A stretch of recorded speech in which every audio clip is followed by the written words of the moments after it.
Vote না দিলে কি ভোটার তালিকা থেকে নাম কেটে দেওয়া হয়? এই প্রশ্ন নিয়ে অনেকের মধ্যেই রয়েছে বিভ্রান্তি, কিন্তু বাস্তবটা একটু ভিন্ন। এই ভিডিওয়ে আপনাদেরকে সেটাই বলবো। তবে একটা জিনিস মনে রাখবেন, ভোট দেওয়া আপনাদের গণতান্ত্রিক অধিকার, তাই অবশ্যই নির্ভয়ে ভোট দেবেন। নির্বাচন কমিশনের নিয়ম অনুযায়ী শুধুমাত্র ভোট না দেওয়ার কারণে কোনো ভোটারের নাম তালিকা থেকে বাদ দেওয়া যায় না।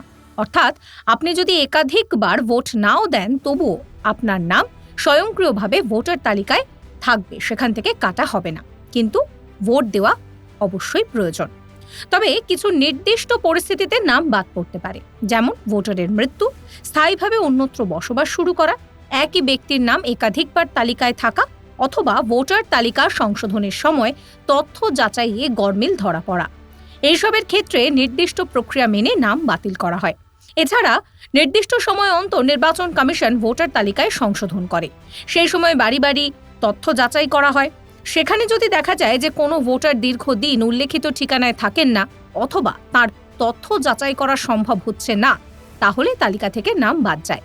তাই বিশেষজ্ঞদের পরামর্শ, নিয়মিত নিজের নাম ভোটার তালিকায় রয়েছে কিনা তা যাচাই করা উচিত। প্রয়োজনে সংশোধন বা আপডেটও প্রয়োজন রয়েছে। সব মিলিয়ে ভোট না দেওয়ার জন্য নাম কেটে দেওয়া হয়, এই ধারণা একেবারেই ভুল। তবে নিজের তথ্য সঠিক রাখা এবং ভোটার তালিকায় সক্রিয় থাকা প্রত্যেক সচেতন নাগরিকের দায়িত্ব।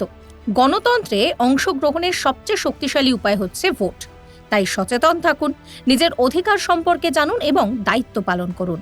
নির্ভয় ভোট দিন, নিজের গণতান্ত্রিক অধিকার প্রয়োগ করুন। এবারে ভাই ভোটের লড়াই এই এখানেই দেখবো।